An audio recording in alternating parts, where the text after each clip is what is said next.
जय जगन्नाथ बंधुगण मु इंजीनियर दीप्तिरंजन पंडा मोर ज्योतिष शास्त्र भित्तिक चैनल कुंडली भविष्य आपण मानक अभिनंदन और स्वागत जनाऊँगी। आज आम लग्न कुंडली रे केतु ग्रहंकर विभिन्न भाव में अवस्थित रे कौन फल मिले से विषय आलोचना करवा। केतु लग्न रे थिले ताकू बंधन जोग कह जाए। व्यक्तिर कार्यकलाप बंद हो जाए एकतरफा भाव में एपरिक जेल दंड बा पुलिस बांधिकी नहीं जाती। अल्प दिन हेउ बा बेसी दिन हेउ पछके केतु सेमिति सप्तम बा अष्टम बा द्वादश भाव थिले एहीपरि बंधन जोग सृष्टि हुए। केतु लग्न रे थिले व्यक्ति भौतिक जिनिस प्रति बहुत मोह थाए। व्यक्ति सदाबेले मानसिक चाप विशृंखलित मन असुखी एवं निजर परिवार और घनिष्ठ बंधु सहित मतांतर हो पारे। निजर पिला और जीवन साथी विषय चिंतार रुहे। एपरिक पुरुष व्यक्तिर स्त्रीर अकाल वियोग हो पारे। मनरे शत्रु भय दुर्घटना बारंबार संभावना एवं व्यक्ति विष अग्नि सर्पकामुड़ा बा फांसी हो मृत्युवरण करें। एपरी व्यक्ति किंतु बहुत चालाक बहुत क्षेत्र में अन्यर पैसा आनी व्यवसाय लगाए जहाद्वारा कि निजर क्षति आशंका न थाए। बहुत क्षेत्र में व्यवसाय विफलता आसवा जो अन्य लोक असुविधार पड़े। व्यक्ति क्या एपरिक निजर बंधु बांधव को साहाय्य करंतिनी। बेले बेले एमिति परिस्थिति जन्मे सी गाली और माड़ एपरिक शारीरिक कष्ट निष्ठुर व्यक्ति ठारू निजर कर्म पाए। मिछुआ चोरा निशा कारबार चोरी अन्य को ठकिबारे बंधा होई दंडित बा जेल दंड मध्य भोगी पारे। यदि लग्न रे केतु बुद्ध बा गुरुंकर कौनसी प्रकार सहयोग पाए तेबे व्यक्ति बुद्धिया स्मरण शक्ति अधिका होता है। यदि सिंह लग्न बा धनु लग्न बा बिछा लग्न बा मीन लग्न रे केतु भल फल देवे जेमिति कि खुशी रे व्यक्ति रहिबो और नाम जश कमेबो। मकर राशि रे लग्न पड़ुथिले बहुत जमी और कोठार मालिक सहित निज पिलांक पई संतुष्ट हेबे। केतु द्वितीय स्थान रे थिले यदि मेष मिथुन कि कन्या राशि रे थिले व्यक्ति सकारात्मक फल पाई थाए। निजर चलिया पई अर्थर अभाव रही न थाए एवं प्रायतः व्यक्ति भाग्यवान। व्यक्ति चालाकी एवं ज्ञान पाइया को बर पाई थाए। व्यक्ति भल लेखालेखी करे साहित्य और हिसाब रक्षा कार्य बहुत भल। व्यक्ति बहुत चतुरतार सहित अर्थ रोजगार करती खर्च करती और संचय करती। टंका काहाठारू उद्धार नहीं फेरांती। अर्थ कारोबार से बहुत विज्ञ किंतु बेले बेले कौन से अजणा कारण दंडित हो अर्थ व्यय करने को बाध्य हुआ।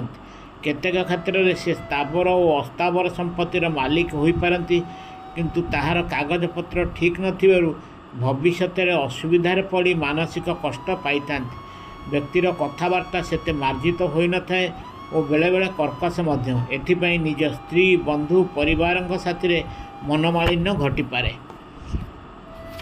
केतु तृतीय स्थान रे थिले व्यक्ति निजर भाई भौणी एवं बंधु बांधव ठारू जोगाजोग विच्छिन्न करी एकांत रहिया को पसंद करे। भाई भौणी माने मध्य व्यक्तिर असुविधा बेले किसी साहाय्य कर न थांती। मनरे उच्च आशा थिबारु अल्प संख्यक लोक नहीं व्यक्ति काम करने को पछघुंचा दिए। विभिन्न घटनाक्रमे से सदाबले निजे असुखी और विक्षुब्ध। यहीपरि चिंताधारा जो तार बंधु बांधव साथी पड़े नहीं। बेले बेले व्यक्तिर सान भाई कि भौणीर अकाल मृत्यु हुए। बेले बेले सान भाई कि भौणी आत्महत्या करिपारंती। खराब ग्रहंकर प्रभाव नथिले केतुंग तृतीय स्थान में अवस्थित व्यक्ति भौतिक सुख और टंकार अभाव हुएनी। सीए भी अर्थ को भल भाव में परिचालना करती निजर बुद्धि और अभिज्ञता बल। कहा सहित गंडगोल बेले व्यक्ति अतीव उग्र हो पड़ती। यदि केतुंग तृतीय गृह सिंह व धनुराशि होता है व्यक्तिर हृदय रोग कांधे क्षत हाथर जंत्रणा से क्षत सेते क्षतिकारक नहले भी किंतु जंत्रणा हुए। किंतु शनि दृष्टि बा संयुक्ति थिले यह बहुत क्षतिकारक हुए। यदि केतु मीन राशि अवस्थान करी तृतीय गृह हुए व्यक्ति मोक्ष पाई चेष्टारत थांती। केतु चतुर्थ गृह थिले व्यक्ति मातृस्नेह वंचित एवं माता द्वारा अवहेलित। कारण माता अतीव पीड़ित ବା ଜଲ୍ଦି ମୃତ୍ୟୁବରଣ କରନ୍ତି। ବହୁତ କମ୍ କ୍ଷେତ୍ରରେ ବ୍ୟକ୍ତିର ଚତୁର୍ଥ ଗୃହ ସିଂହ, ବିଛା, ଧନୁ ବା ମୀନ ରାଶିରେ ପଡ଼େ। ଏହାଫଳରେ ସକାରାତ୍ମକ ଫଳ ମିଳେ, ଯଥା ଖୁସି ମିଳେ ବନ୍ଧୁଙ୍କ ପାଖରୁ। ପ୍ରାୟତଃ କେତୁଙ୍କ ଚତୁର୍ଥ ସ୍ଥାନରେ ଥିଲେ ବ୍ୟକ୍ତି ପାଇଁ ନିଜର ପିତା ଓ ପରିବାର ଠାରୁ ଅଶୁଭ ଫଳ ମିଳିଥାଏ। ବ୍ୟକ୍ତି ନିଜର ବାପାଙ୍କ ସମ୍ପତ୍ତିରୁ କିଛି ପାଇବ ବୋଲି ଭରସା କରେ ନାହିଁ, କାରଣ ପିତା ତାଙ୍କ ସମ୍ପତ୍ତି ହରାଇବାର ବିପଦ ଥାଏ।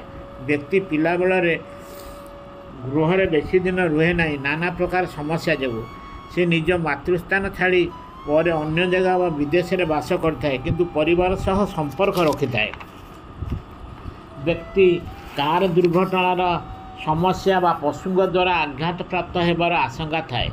କେତୁ ପଞ୍ଚମ ଗୃହରେ ଥିଲେ ବ୍ୟକ୍ତି ବେଶୀ ପାଠ ପଢ଼ିବନି। ସ୍କୁଲ କଲେଜ ନ ଯାଇ ବି ନିଜର ସୃଜନଶୀଳ ଗୁଣ ଯୋଗୁଁ ବହୁତ ସାଧାରଣ ଜ୍ଞାନ ଅର୍ଜନ କରିଥାନ୍ତି ନିଜେ ପଢ଼ି। ଯଦି ବା ସ୍କୁଲ ବା କଲେଜରେ ପଢ଼ିବା ପାଇଁ ଯାଇଥାନ୍ତି, କୌଣସି ନା କୌଣସି କାରଣରୁ ପାଠପଢ଼ା ଅଧାରୁ ବନ୍ଦ ହୁଏ।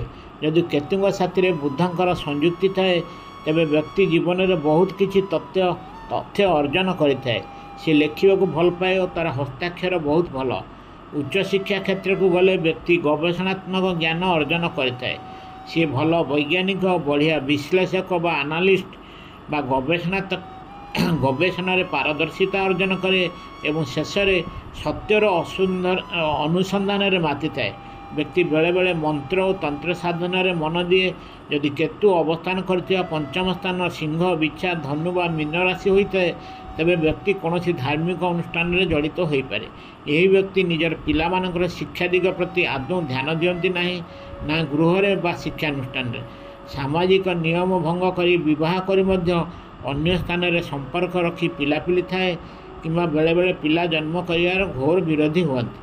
କିନ୍ତୁ କେତୁ ପଞ୍ଚମ ସ୍ଥାନରେ ଥିଲେ ବ୍ୟକ୍ତିର ସ୍ୱାସ୍ଥ୍ୟ ଭଲ ଓ ମଜବୁତ ଶରୀର ଓ ସେ ନିଜେ ସ୍ୱାସ୍ଥ୍ୟ ପ୍ରତି ଯତ୍ନବାନ।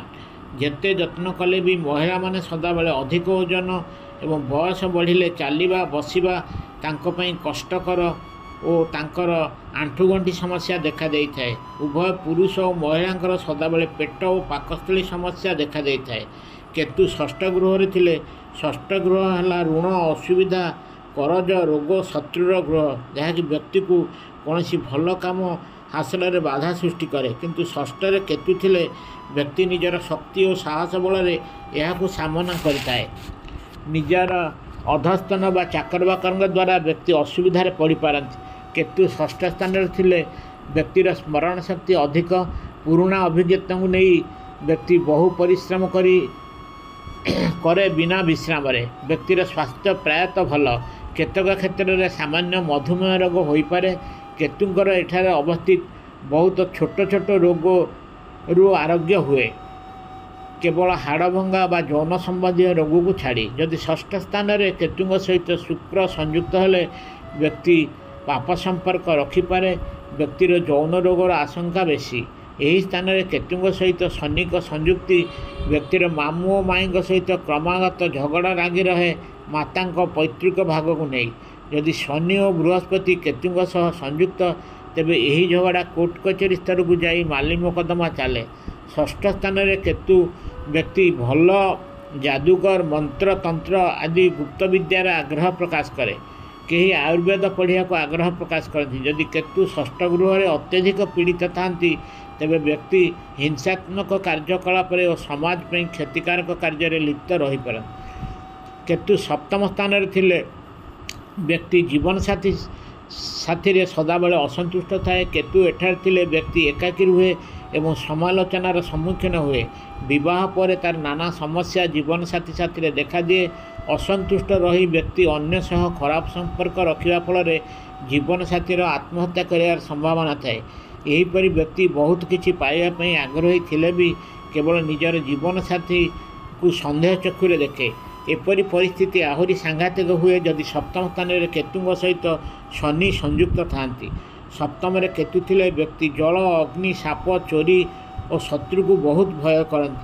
ସେ ସଦାବେଳେ ଖର୍ଚ୍ଚ କରିବାକୁ ସେତେ ପସନ୍ଦ କରନ୍ତିନି କିମ୍ବା ଟଙ୍କା ହରାଇବାକୁ ଚାହାନ୍ତିନି। କେତୁ ସପ୍ତମ ସ୍ଥାନରେ ଥିଲେ ପୁରୁଷମାନେ ପାକସ୍ଥଳୀ, ଅନ୍ତ୍ରନଳୀ ସମସ୍ୟା, ବୀର୍ଯ୍ୟକ୍ଷୟ ଓ ପୁରୁଷତ୍ୱହାନି ସମସ୍ୟା ଦେଖାଦେଇଥାଏ। महिला प्रायतः जरायुजनित रोग होबार संभावना थाए। केतु अष्टम स्थान में थिले यहाकू बंधन जोग कह जाए। अष्टम स्थान आयु हठात घटवा घटना दुर्घटना भल घटना घटवा व्यस्त विव्रत इत्यादि जना पड़े।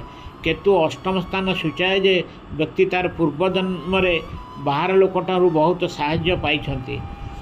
व्यक्ति केतुर सप्तम स्थान में थिले अलसुआ निजे अल्प परिमाण में धन अर्जन करी किंवा निज परिवार अन्य कहार बहुत बा निबिड़ बंधुर साहाय्य पाती। केतु अष्टम स्थान में थिले व्यक्ति समलिंगी संभोग आग्रही। केतु अष्टम स्थान में थिले व्यक्तिर दुर्घटना आघात पाई। यही दुर्घटना जानवाहन व पशुओं द्वारा घटी थाए। जदि शनि व मंगलंकर संयुक्ति एठारे नथिबे व्यक्ति दुर्घटना शीघ्र भल होइजिबे। केतु अष्टम स्थान में एकाकी थिले व्यक्ति सेते सांघातिक रोग में आक्रांत होई न पारती। शनि और मंगलंकर संयुक्ति रोग सहजरे भल हुएनी बा समय लगे। यदि चंद्र द्वितीय गृह एवं मंगल केतुंग सहित अष्टम स्थान में था व्यक्तिर रक्तहीनता रोग व सांघातिक चर्म रोग में आक्रांत हुए। यदि केतु अष्टम और चंद्र द्वादश स्थान में तेबे व्यक्तिर स्नाविक समस्या देखा जाए। महिला क्षेत्र में केतु अष्टम थिले अर्श मलकंटक स्त्री रोग समस्या दांत रोग और आपेंडिसाइटिस रोग इत्यादि हो पारे। यदि शनि केतु सहित युक्त होता तेबे महिला जनक दौड़ी दे आत्महत्या करें। केतु नवम स्थान में थिले नवम स्थान होउची धर्मस्थान भाग्यस्थान पितृस्थान और गुरुस्थान जहाँ को व्यक्ति सारा जीवन अनुसरण करती। एठारू व्यक्तिर चरित्र विदेश भ्रमण इत्यादि जना पड़े। नवम स्थान में केतु बुद्धंकर काम करे। जेपरिक व्यक्ति बहुत बुद्धिया उच्च शिक्षा भल लेखालेखि आग्रह शिखापी बहुत आग्रह। व्यक्ति धार्मिक हुए और निजे बहुत धार्मिक अनुष्ठान सहित जड़ित हुए। व्यक्ति भाग्यवान साब्यस्त हुए। विभिन्न धर्मर व्यक्ति सहित संपर्क रक्षा करी एपरिक व्यक्ति निजर धर्म परिवर्तन करें। व्यक्ति पैतृक संपत्ति भाग निजर भाई भौणी और अन्य मानकर विरोध जोगु पाइबार समस्या भोगे। किंतु केतुंकर नवम स्थान में मित्र गृह व उच्चस्तर थिले एपरि प्राय घटी न थाए बा भल फल मिले। यदि केतु रही नवम स्थान तांका शत्रुगृह होता है तेबे व्यक्ति नवम गृह मिलुवा समस्त फल नकारात्मक होता है। तार इच्छा थिले भी पिलापिली हुए ना। निजर भाई भौणी साथ भल संपर्क न थाए। पिता मध्य ताकु सेते भल पाई न थांती। केतु एठारे थिले व्यक्ति प्रेम व्यापार समस्या निजर जशहानि वृत्ति सफलता मिलवा कष्टकर होता है। केतु दशम स्थान में थिले केतु जड़े ग्रह जहाँकर किसी परिसीमा न थाए। जड़े मस्तिष्क विहीन ग्रह जी कि व्यक्ति को भल रास्तार खराब आड़ को बाट बताए। दशम स्थान होउची वृत्ति व जीविकार स्थान। यदि केतु दशम स्थान में थिले व्यक्तिर वृत्ति रे उत्थान और पतन लगी रही है एवं व्यक्ति कौन करिवो बुझी पारे नाही। अन्य व्यक्ति माने ताको सदाबेले विरोध करिवारु व्यक्ति सेमानक सह गंडगोल रे लागि रहे। सरकारी चाकरी हो बा कंपनी रे हो व्यक्तिर तार उपरिस्थ हाकिम साथी रे पड़ेनी। राजनीति क्षेत्र में निजे सेते ऊपर को जाई पारेनी किंतु अन्य को ऊपर को उठेबारे सहाय्य करे। दशम केतु थिले व्यक्ति निज व्यवसाय रे सफल होई पारेनी किंतु दशम केतु थिले व्यक्ति जने भल लेखक गवेषणाकारी और वैज्ञानिक होई पारिबे। आध्यात्मिक गुरु होई पारिबे किंतु लोक माने सेते पसंद करिवे निजर अहं जोगु। व्यक्तिर निज पिलांक साथी संपर्क सेते भल पड़िबनी। व्यक्तिर पिता मध्य जल्दी मृत्यु होई पारे जहा कि स्वाभाविक मृत्यु नुहे। यदि दशम स्थान केतु शुभ ग्रह संयुक्ति बा दृष्टि बा निजे उच्चस्थ थांती व्यक्तिर वृत्ति जीविका भल होता है। से जीवन में धन और यश अर्जन करिपारती। से ज्ञानी और विभिन्न दिगरे सफल कामे। केतु एकादश गृह थिले से अन्य ग्रहंकर साहाय्य बिना स्वाधीन भावे फल दे पारिबे। एकादश स्थान आमर आय बा लाभ बड़ भाई बहन साथी संपर्क जना पड़े। सबुठारु बड़ा कथा यह इच्छा पूर्तिर ग्रह फुलफिलमेंट ऑफ डिजायर। केतु एकादश स्थान में थिले व्यक्ति निजर वृत्ति पाई सेते आग्रह प्रकाश करेनी और व्यवसाय कले आउ काहाकू ताकू बुझिबाकू दिए। एकादश स्थान में केतु प्रायतः बुद्धंग परि फल दियंती। व्यक्ति निजर पिलापिली शिक्षा दिग प्रति सेते दृष्टि दियंतिनी। पिला निजे निजर परिश्रम रे पाठ जहाँ पढ़ती। एकादश स्थान में केतु थिले व्यक्ति गुणर व्यक्तित्व बहुत साधारण ज्ञान अन्य मानक सह संपर्क और जोगाजोग भल एवं भल लेखक हो पारती। निजर माता पितांकर तत्व सेते नियंती नाही। ବ୍ୟକ୍ତିର ପ୍ରଥମ ସନ୍ତାନ ଡେରିରେ ହୋଇପାରେ। କେତୁ ମେଷ, ବୃଷ, କନ୍ୟା, ଧନୁ ଓ ମୀନରେ ଭଲ ଫଳ ଦେବେ ଯଦି ସେ ବୃହସ୍ପତି ବା ଶୁକ୍ରଙ୍କର ଦୃଷ୍ଟି ବା ସଂଯୁକ୍ତି ପାଉଥିବେ। ଯଦି ବୁଧଙ୍କ ସହ ତାଙ୍କର ସଂଯୁକ୍ତି ଥିବ ତେବେ ବ୍ୟକ୍ତି ବ୍ୟବସାୟରୁ ଭଲ ଅର୍ଥ ରୋଜଗାର କରିପାରନ୍ତି। ଏକାଦଶରେ କେତୁ ଥିଲେ ବ୍ୟକ୍ତିର ଅର୍ଶ, ମଳକଣ୍ଟକ ଏବଂ ପାକସ୍ଥଳୀ ସମସ୍ୟା ଦେଖାଦେଇପାରେ। କେତୁ ଦ୍ୱାଦଶ ସ୍ଥାନରେ ଥିଲେ ଦ୍ୱାଦଶ ଗୃହରୁ ବ୍ୟକ୍ତି ଏକାକୀ ରହିବାକୁ ପସନ୍ଦ କରେ। ଜେଲ୍ ଯାତ୍ରା, ହସ୍ପିଟାଲ, ଆଶ୍ରମ, ବିଦେଶରେ ବାସ ଇତ୍ୟାଦି ମଧ୍ୟ ଜଣାପଡ଼ିଥାଏ। ସଦାବେଳେ ବ୍ୟକ୍ତି ନିର୍ଜନ ସ୍ଥାନ ପସନ୍ଦ କରେ। ଏହା ବ୍ୟୟର ଗୃହ, ଏହା ମୋକ୍ଷର ଗୃହ। ଦ୍ୱାଦଶ ଗୃହ ପାଇଁ କେତୁ ବନ୍ଧନ ଯୋଗ ସୃଷ୍ଟି କରେ, କିନ୍ତୁ କେତୁଙ୍କ ଦ୍ୱାଦଶ ଗୃହ ଅବସ୍ଥିତି ଦ୍ୱାଦଶର ଗୁଣ ସହିତ ମିଶିବା ଯୋଗୁଁ ଭଲ। ଯଦି ଦ୍ୱାଦଶରେ କେତୁ ଉଚ୍ଚସ୍ଥ କିମ୍ବା ବୃହସ୍ପତିଙ୍କ ସାଥିରେ ସଂଯୁକ୍ତି ଥିବେ ତେବେ ବ୍ୟକ୍ତି ଆଧ୍ୟାତ୍ମିକବାଦୀ ହେବେ ଏବଂ ସେ ମୋକ୍ଷ ଆଡ଼କୁ ଆକର୍ଷିତ ହେବେ ଓ ଚେଷ୍ଟାରତ ରହିବେ। ଯଦି ଦ୍ୱାଦଶରେ କେତୁ ଶୁକ୍ରଙ୍କ ସହିତ ସଂଯୁକ୍ତ ହେବେ ତେବେ ସେ ଜଣେ ବଡ଼ ଯୋଗୀ ହୋଇପାରେ। ଯଦି କେତୁଙ୍କ ସହ ଶୁକ୍ର ଓ ଚନ୍ଦ୍ର ଦ୍ୱାଦଶ ଗୃହରେ ସଂଯୁକ୍ତ ଏବଂ ଯଦି ସେହି କୁଣ୍ଡଳୀ ପାଇଁ ଶୁକ୍ର ଓ ଚନ୍ଦ୍ର ଅକାରକ ଗ୍ରହ ହୋଇଥିବେ ତେବେ ବ୍ୟକ୍ତି ବହୁତ ପାପୀ ଓ ଅସାଧୁ ପ୍ରକୃତିର। ଯଦି କେତୁଙ୍କ ସହିତ ବୁଧଙ୍କର ସଂଯୁକ୍ତି ଥାଏ ତେବେ ବ୍ୟକ୍ତି ବ୍ୟବସାୟରେ ଭଲ କରିବ। କେତୁ ଦ୍ୱାଦଶ ଗୃହରେ ଥିଲେ ବ୍ୟକ୍ତିର ମାମୁଁ ଘର ସାଥିରେ ଭଲ ସମ୍ପର୍କ ରହିବନି। ଦ୍ୱାଦଶରେ କେତୁ ଥିଲେ ବ୍ୟକ୍ତିର ଚକ୍ଷୁ ସମସ୍ୟା ହେବ ଯଦି ରବି ବା ମଙ୍ଗଳ କେତୁଙ୍କ ସହ ଯୁକ୍ତ ହେଲେ, କିନ୍ତୁ କେତୁ ଏକାକୀ ଦ୍ୱାଦଶରେ ଥିଲେ ବ୍ୟକ୍ତିର ଚକ୍ଷୁର ସେତେ ସାଂଘାତିକ ଖରାପ ହେବ ନାହିଁ।